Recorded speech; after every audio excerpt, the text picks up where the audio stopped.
South Korea and the United States fired off missiles Wednesday simulating a precision strike against North Korea's leadership, in response to a landmark ICBM test described by Kim Jong-un as a gift to American bastards.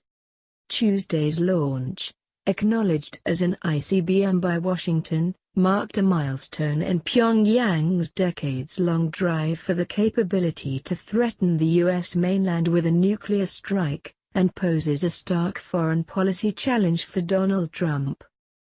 The U.S. president had vowed that won't happen, but independent experts said it could reach Alaska or even further towards the continental U.S. It will require a reassessment of the threat posed by the nuclear-armed North, which has carried out 5 atomic tests and said the multi-stage rocket's warhead could survive atmospheric re-entry to strike a target.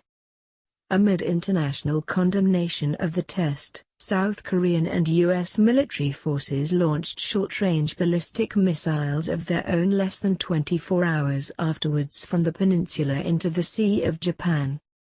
Both weapons homed in on their target, the South's Joint Chiefs of Staff said, displaying the capability of a precision strike against the enemy headquarters in times of emergency.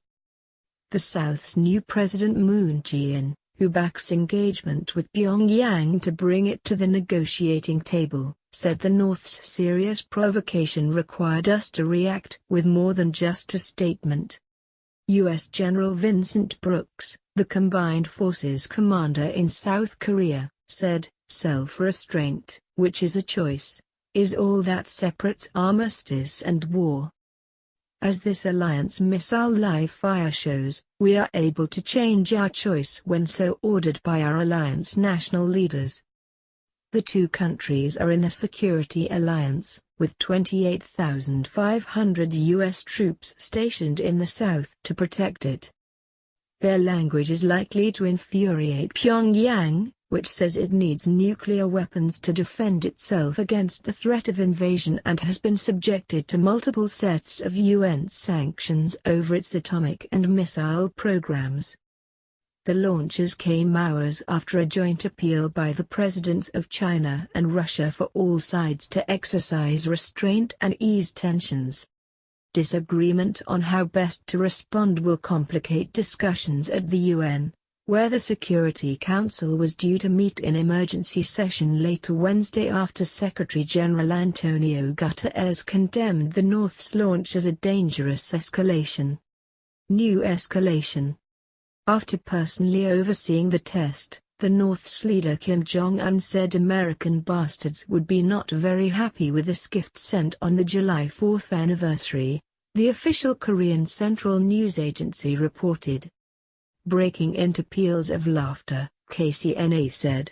He added that we should send them gifts once in a while to help break their boredom. Kim had inspected the Hwasong-14 missile and expressed satisfaction, saying it looked as handsome as a good-looking boy and was well made. Questions remain over the precise capabilities of the weapon, but KCNA said it was a multi-stage rocket with a carbon composite nose cone that could carry a large, heavy nuclear warhead. The test had shown it could survive the harsh conditions of re-entry into the Earth's atmosphere, including heat reaching thousands of degrees centigrade, to accurately hit the target, it said. The missile only traveled little more than 900 kilometers to come down in the Sea of Japan, but the altitude it reached, more than 2,800 kilometers according to Pyongyang, demonstrated it can travel far further.